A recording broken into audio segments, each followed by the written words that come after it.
Welcome to Mainland, your local regional television station. I'm Graham O'Brien, and some of the stories coming up in today's news. Stolen or missing flag referendum papers.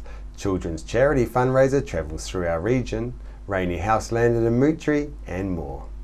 The children's charity Variety is once again putting on the Variety Trillium Bash, which goes around the country each year to help raise funds and awareness to the plight of our most vulnerable. And this week, the children's charity fundraiser has just spent a few days in the Nelson region.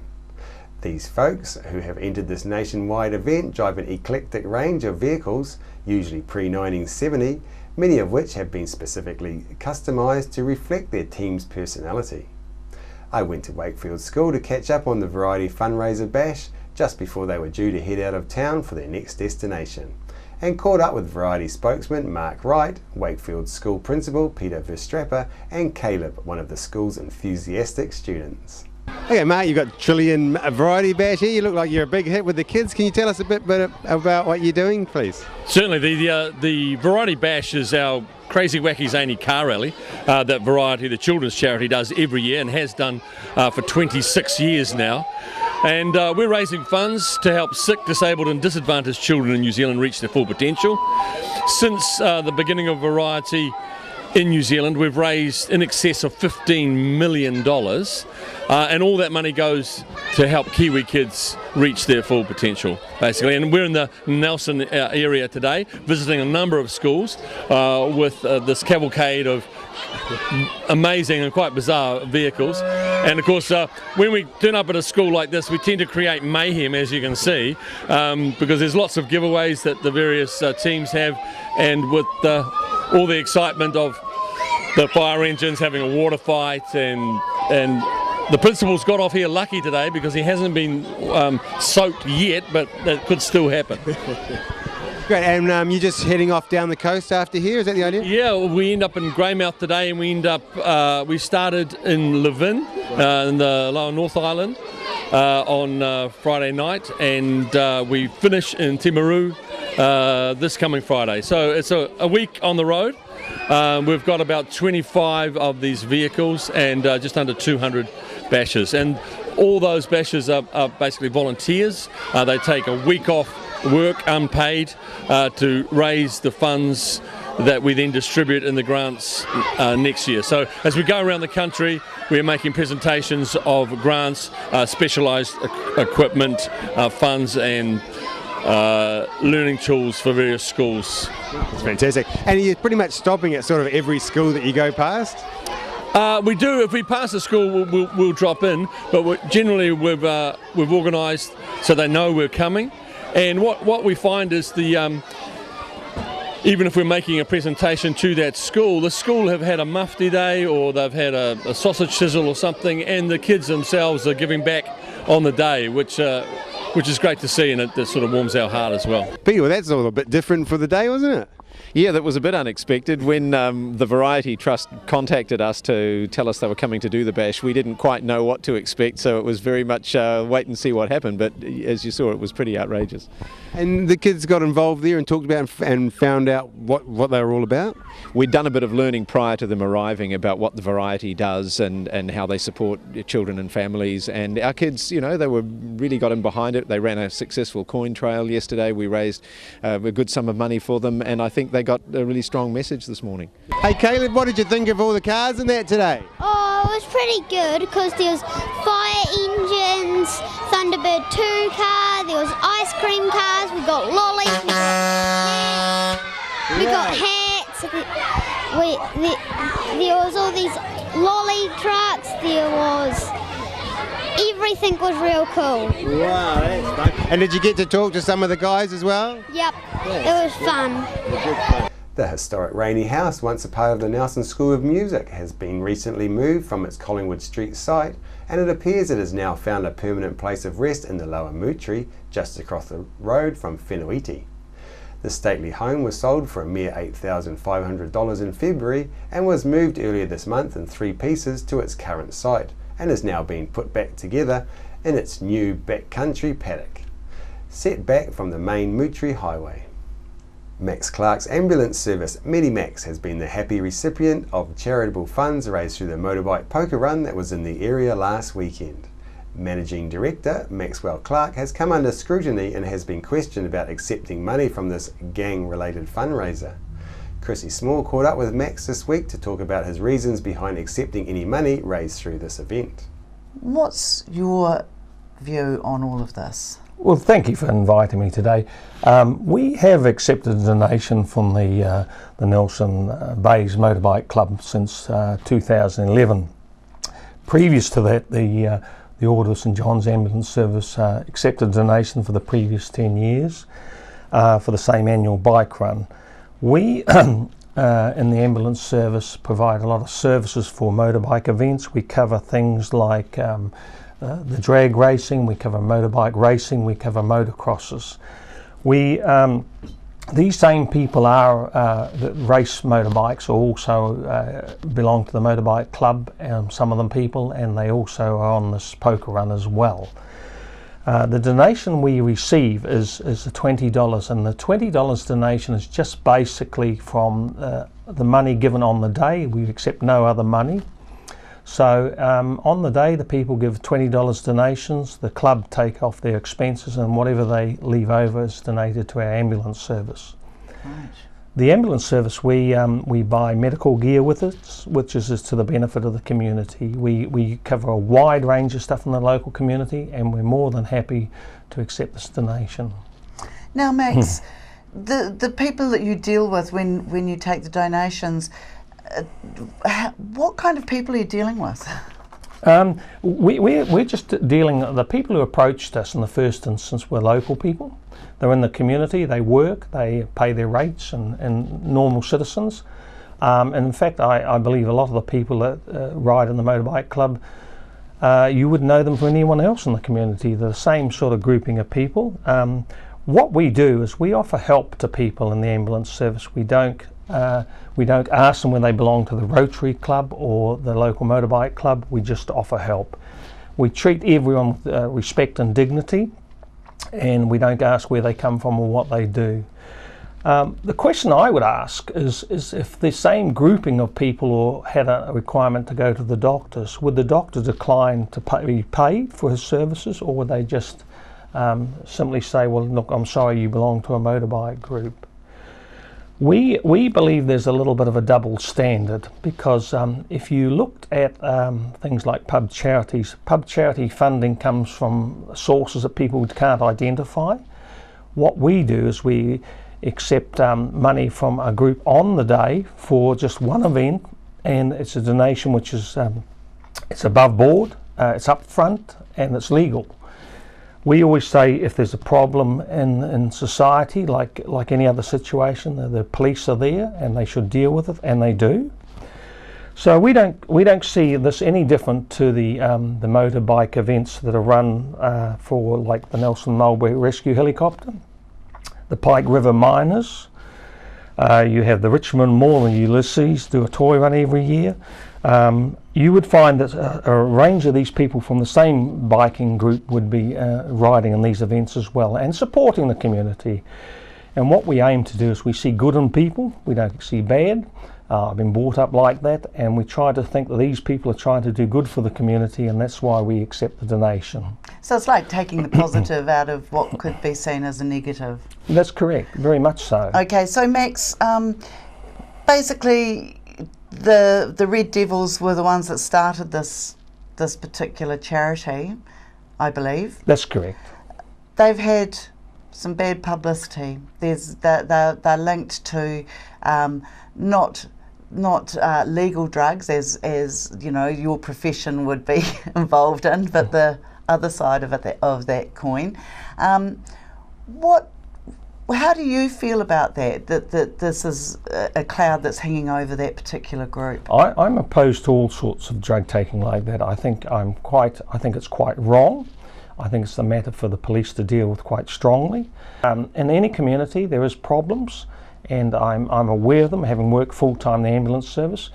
but I don't see it as isolated to just one particular group of people. And as I said, the matter is, my view, is firmly believed should be handled by the police, and they do a very good job in dealing with that sort of thing when they become aware of it.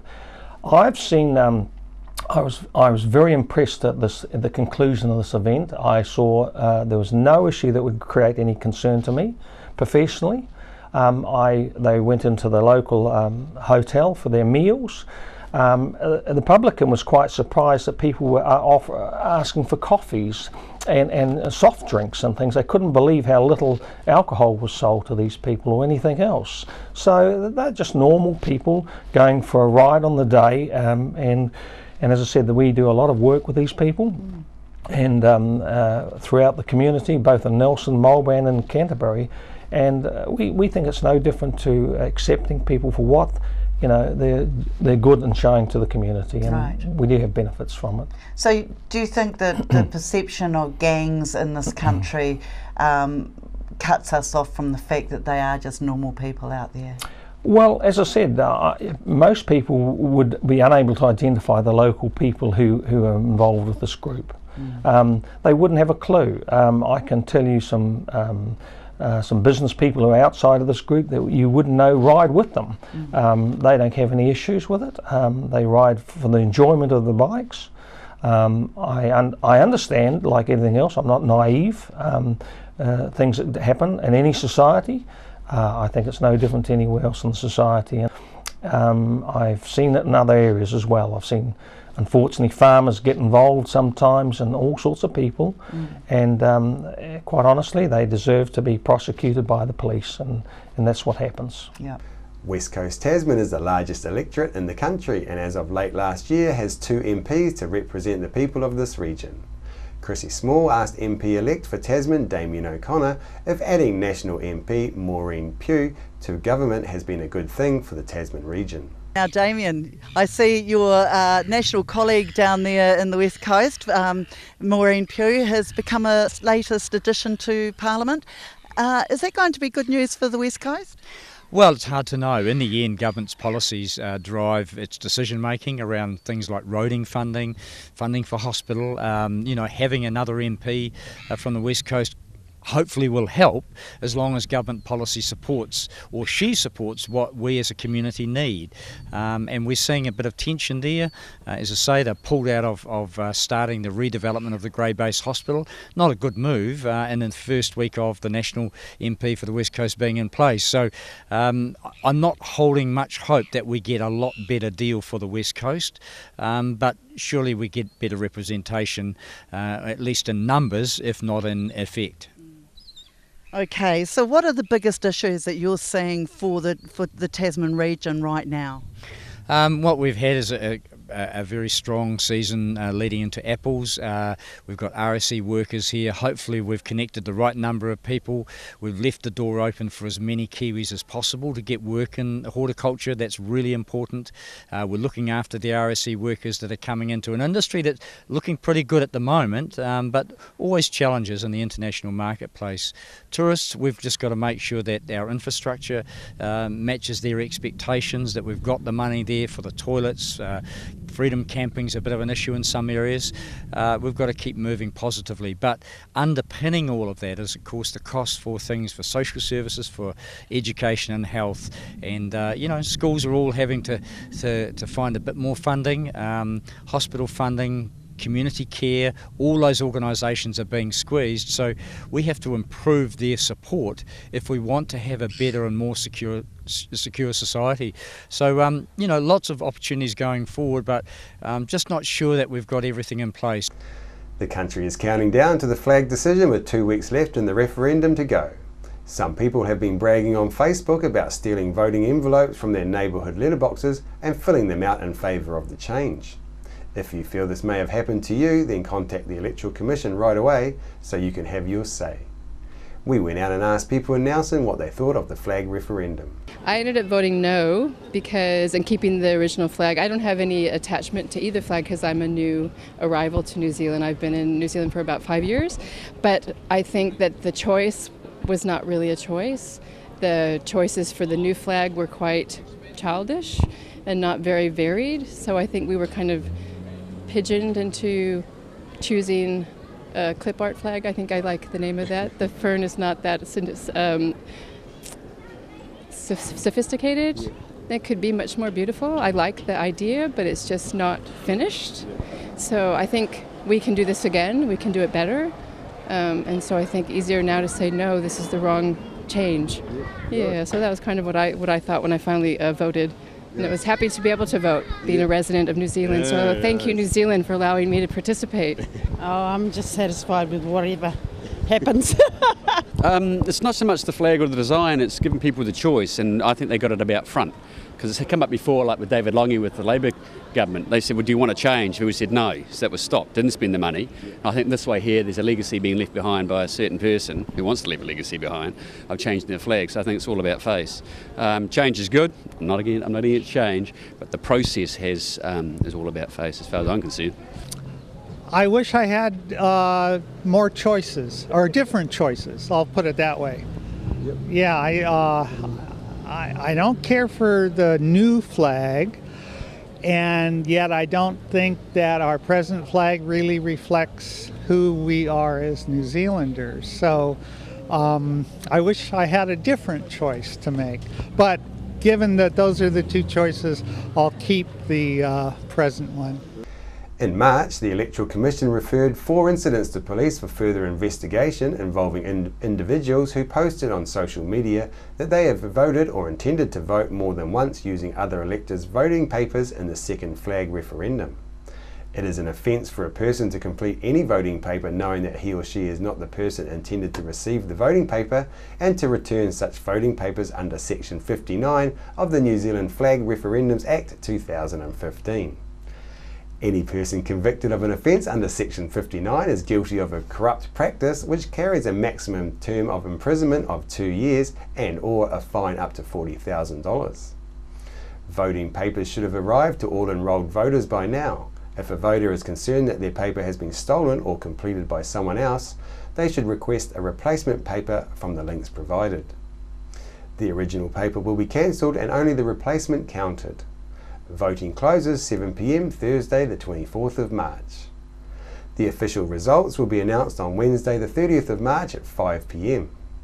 Currently the total of enrolled population as of the 31st of January this year is 3,414,417 people, which equates to 92% enrolment of the estimated eligible vote-aged population. And finally, Thursday marks a celebration of St. Patrick's Day. St. Patrick's Day was made an official Christian feast day in the early 17th century, commemorating the arrival of Christianity in Ireland. So for all of you Irish-born or descendants of Ireland, happy St. Paddy's Day. After the break, we'll bring you the latest weather update and some events and happenings coming up from around the region. Hi there, Julian Toon, Waimea Telecommunications. We install and maintain domestic and commercial satellite TV, UHF Freeview and Mainland TV installations in the Nelson, Tasman regions. We specialise in Panasonic telephone systems and provide communications, Wi-Fi, IT and wiring for internet, fibre, computers and DSL systems. At Waimea Telecommunications, we also provide specialist electronic systems for features such as a security camera you can watch on your TV, visitor alert systems and much more. Improve your security and communication and entertainment today. Call us on Waimea Telecommunications on 021 472297, ytel.co.nz. Nelson Tire Center. Great prices, great service. Buy your own Bryford trailer. All types, all sizes. See Colin Douglas for your tires and batteries. Are you looking for a scooter, walker, wheelchair, baby seats or pushchairs? Then come in and see the Nelson Region Specialist at Mobility for You, 269 Queen Street, Richmond, opposite the library. We have a huge selection of scooters, walkers, wheelchairs and accessories, along with a free booklet guide. We also provide a breakdown service if you ever get a puncture or a flat battery. We have fully equipped service vans to rescue you. Hi, I'm Robin Jordan and I invite you to call in and see the friendly team at Mobility for You, 269 Queen Street, Richmond, opposite the library. Why would you want to pay as much as $1,000 for a single bed mattress when you can buy a high quality locally made mattress like this for as little as $220? And a queen size mattress could cost you in excess of $3,000, but at Nelson Beds you could have a mattress like this as low as $425. So why would you go out and spend a fortune on your child's bedroom when you can come to Nelson Beds and buy a complete single mattress and base set, a 7-drawer Scotch chest, a headboard and a 3-drawer bedside cabinet for as little as $979. So call and discuss our custom manufacturing options and local after sales service at Nelson Beds, Nelson's only bedding manufacturer. Welcome to Smugglers Pub and Cafe, open 7 days a week with free parking all day. Our lunch menus have that old-fashioned flavour where we treat you like treasure with the food you'll savour. We cater for children, grannies and granddads too, with special rates and privileges given to the elderly lunchtime crew. Our staff are friendly and kind and want to see you all come back time after time. Daytime or evening, it doesn't matter. Give us a call on 546 4084 and we'll be happy to spoil ya.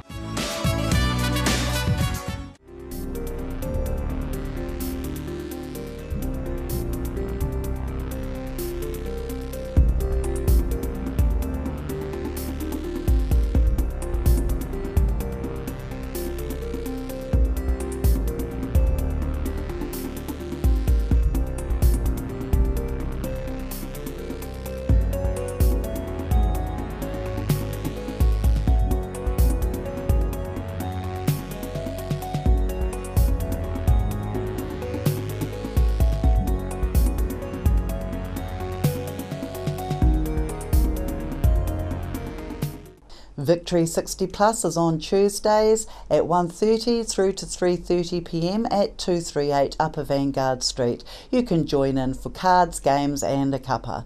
Sit and Be Fit is on at the Victory Community Centre Tuesdays and Thursdays at 10 a.m. at the Victory Community Church, 238 Upper Vanguard Street. School terms only. Fun while you get fitter, work at your level. On behalf of the team here at Mainland Television News, thank you for joining us, and we'll bring you the latest news and events from around the region again tomorrow.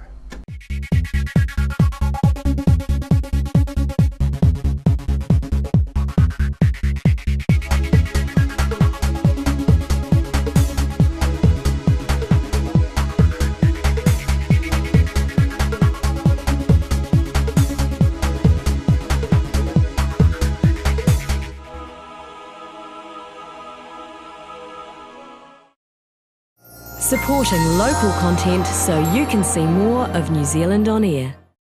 Hi, I'm Paul Mainland and you're watching Ego TV, or something along those lines. We're the team at JCar, right here in Nelson, 120 Hardy Street. Our shop is full of electronic items, including security alarm systems, electronic components, solar and power, electronics toys,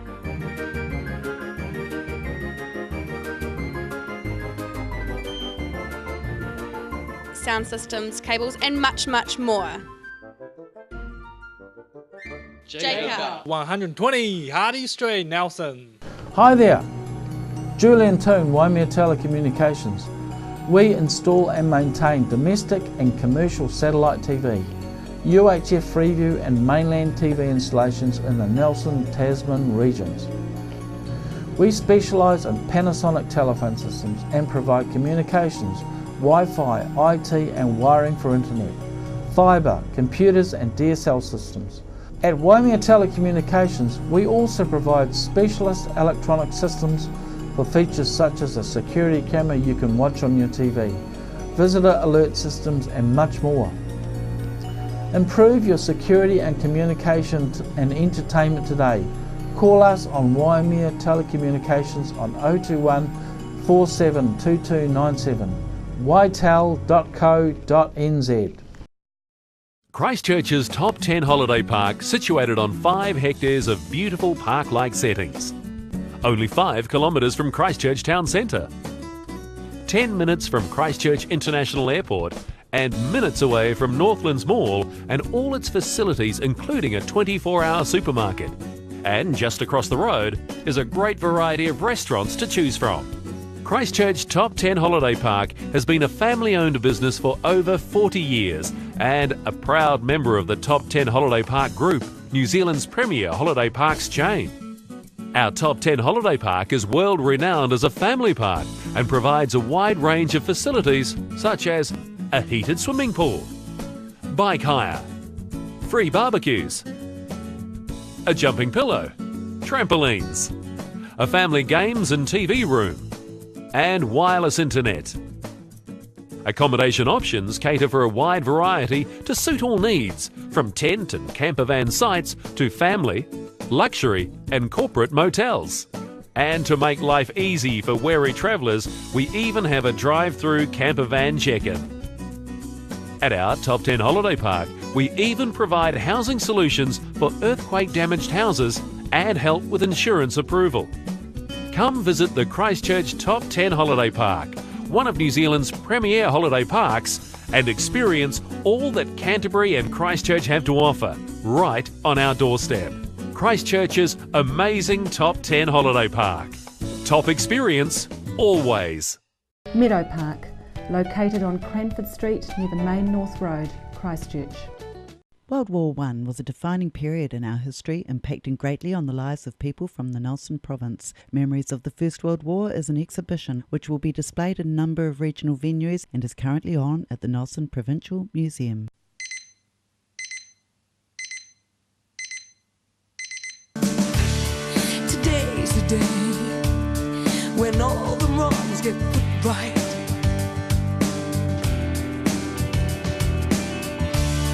Back in their place, when everything was so tight.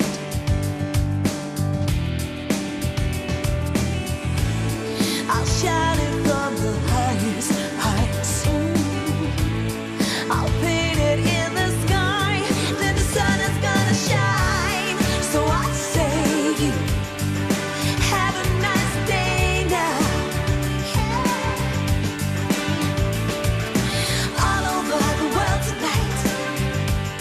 Your colors are now bright, so have a good day. You lost your way, your life was in black and white.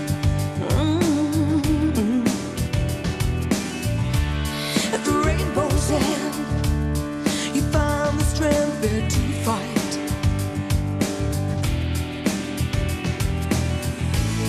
I'll shout it from the highest heights. I'll paint it in the sky, then the sun is gonna shine. So I say, have a nice day now. Yeah. All over the world tonight, your colors are now bright. So have a good day. So I say, have a nice day now. Yeah. All over the world tonight, your colors are now bright. So have a good day. You can fly. You can fly.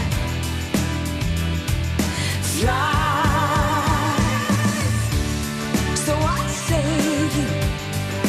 have a nice day now. Yeah. All over the world tonight, your colors are now bright. So have a good day. So I say, have a nice day now. Yeah. All over the world tonight, your colors are now bright. So have a good day.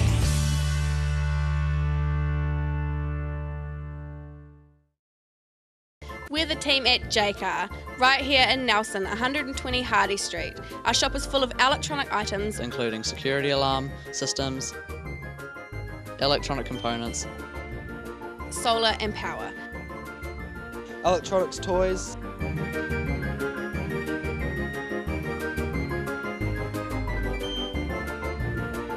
sound systems, cables, and much, much more. Jacob. 120 Hardy Street, Nelson.